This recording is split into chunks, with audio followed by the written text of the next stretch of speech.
Sometimes being a professed Christian is kind of hard, because everyone likes to come right up to your face and tell you exactly why you're wrong. But also it's hard, especially in these times, to know exactly what the Bible says about certain social issues. Well, you no longer need to wonder. So what does the Bible say about confronting fear?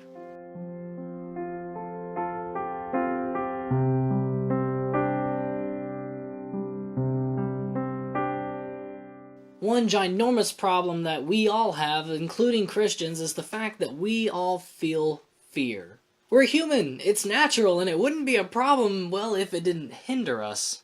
But it does. See, it hinders our ability to follow God's will. If God is speaking to you and He tells you to do something, but you're too afraid to do it, then God's will isn't done all of a sudden, and, well, that's the problem. Oh, also, this will be a special episode today because we'll be looking at just one story for kind of a source of inspiration for this lesson. Let's look at Numbers 13. But before we do that, we need to do a little history lesson first. So, woohoo! So as of right now in Numbers 13, the Israelites have been delivered out of bondage of the Egyptians by Moses and has been led through the wilderness with God providing them a pillar of fire by night and a pillar of smoke by day, as well as feeding them the entire time. On top of that, God has promised them that He will lead them to a land overflowing with milk and honey, just like in the VeggieTales song, and He will give them that land. So now we're here in Numbers 13, 1-2. The Lord now said to Moses, "Send out men to explore the land of Canaan, the land I am giving to the Israelites. Send one leader from each of the 12 ancestral tribes." So Moses did as the Lord commanded him. He sent out 12 men, all tribal leaders of Israel, from their camp in the wilderness of Paran, or however that's pronounced. See, us Christians aren't totally unaware of reality. We don't ignore facts no matter what anyone says. And this is shown in verse 2. They go out and scout ahead before the entire group gets there to ensure everyone's safety. So Moses describes exactly what to look for, and when they get there in Numbers 13:23, it says, "When they came to the valley of Eshcol, they cut down a branch with a single cluster of grapes so large that it took 2 of them to carry it on a pole between them." Now this shows that God's promise was kept to them. So when they return after 40 days, they bring back the good news. However, they tell in verse 28, "But the people living there are powerful, and their towns are large and fortified. We even saw giants there, the descendants of Enoch." I don't know who that is, but apparently it's bad. So obviously this causes some disturbances among the people, which is kind of understandable, because it's Enoch, Jeez, that guy. Well,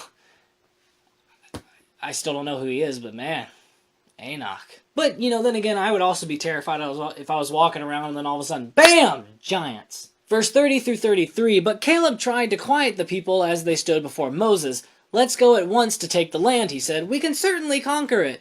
But the other men who had explored the land with him disagreed. 'We can't go up against them. They are stronger than we are.' So they spread this bad report about the land among the Israelites. 'The land we traveled through and explored will devour anyone who goes to live there. All the people we saw were huge. We even saw giants there, the descendants of Enoch. Next to them, we felt like grasshoppers,' and that's what they thought too." And I wasn't making comparison there. That was the end of the verse, but, See, this is the fear factor setting in. They see an obstacle, but they just can't see God. See, they're missing the whole big picture here. God promised them this land. Hebrews 11:1, "Faith shows the reality of what we hope for. It is the evidence of things we cannot see." And fear is the opposite of faith. By the way, that is a great verse. I really like that. Faith shows the reality of what we hope for. It is the evidence of the things we cannot see. So remember, that's Hebrews 11:1. That was cool. That was cool. Alright. See, fear victimizes you. It makes others seem bigger and better. However, faith does the opposite. Because you believe that God has a plan for you and you submit to that plan, nobody can really stop you. You won't feel like grasshoppers to your enemies. Numbers 14:1-4, "Then the whole community began weeping aloud, and they cried all night. Their voices rose in great chorus of protest against Moses and Aaron. 'If only we had died in Egypt, or even here in the wilderness,' they complained. 'Why is the Lord taking us to this country only to have us die in battle? Our wives and our little ones will be carried off as plunder. Wouldn't it be better for us to return to Egypt?' Then they all plotted amongst themselves, 'Let's choose a new leader and go back to Egypt.'" What a stupid plan. See, fear also has you finding excuses to turn away from what God asks you to do. It has to, because fear and faith can't exist at the same time. If you're called to do something, but find a way out of it, guess what? You're a sinner, but it's okay. Now back to the story. As others feel fear towards the giants, the only one whose faith remained intact was Caleb. He tells them that they can fight them and win because God is with them. But of course, they disagree, as shown in Numbers 13, 30 through 33. Numbers 14, 5 through 8. Then Moses and Aaron fell face down on the ground before the whole community of Israel. Two of the men who had explored the land, Joshua son of Nun and Caleb son of Jephunneh, tore their clothing. They said to the people of Israel, "The land we traveled through and explored is a wonderful land. And if the Lord is pleased with us, he will bring us safely into that land and give it to us. It is a rich land flowing of milk and honey." Two things I need to comment about that section. Firstly, ripping off clothes was a sign of mourning, as Joshua and Caleb were mourning for God, seeing how all of his people were acting. Secondly, really, Moses? You delivered the people out of slavery, you talked to God twice in spectacular form, and you, through the power of God, defeated the most powerful army in the world at the time. But at the same time, you're like, "Oh no, I can't do it anymore, it's done, it's all gone." No, it's not. Stop. Why? Really? Really? But anyways, Caleb again shows great faith by focusing what is truly great. Remember the grapes. The land is great, and God promised they would have this land. But the real verse you need to remember this week is actually Numbers 14:9. Do not rebel against the Lord, and don't be afraid of the people of the land, talking about Canaan. They are only helpless prey to us. They have no protection, but the Lord is with us. Do not be afraid of them. And see, what we need to understand is that fear is going to play a huge part in our lives, and how we deal with that is important. Whether it's manning up to somebody who's one step above you on the ladder, whether it's telling your boss, "I'm not going to do that because I don't want to." Again, within, restrictions, don't be like, "I'm not working today," because that's not going to work. Maybe it's just going, "Hey, girl, I like you a lot," and not being afraid to do that. Or maybe it's listening to God and actually doing what he wants and not being afraid of what other people will think of you. See, this is what's important. You have to have faith that God is good and right. And when you do trust God, amazing things will happen. And that's a promise. And if that doesn't happen, then you can sue me. My name is not Kyle Anakin. Just throwing that out there if you're looking for if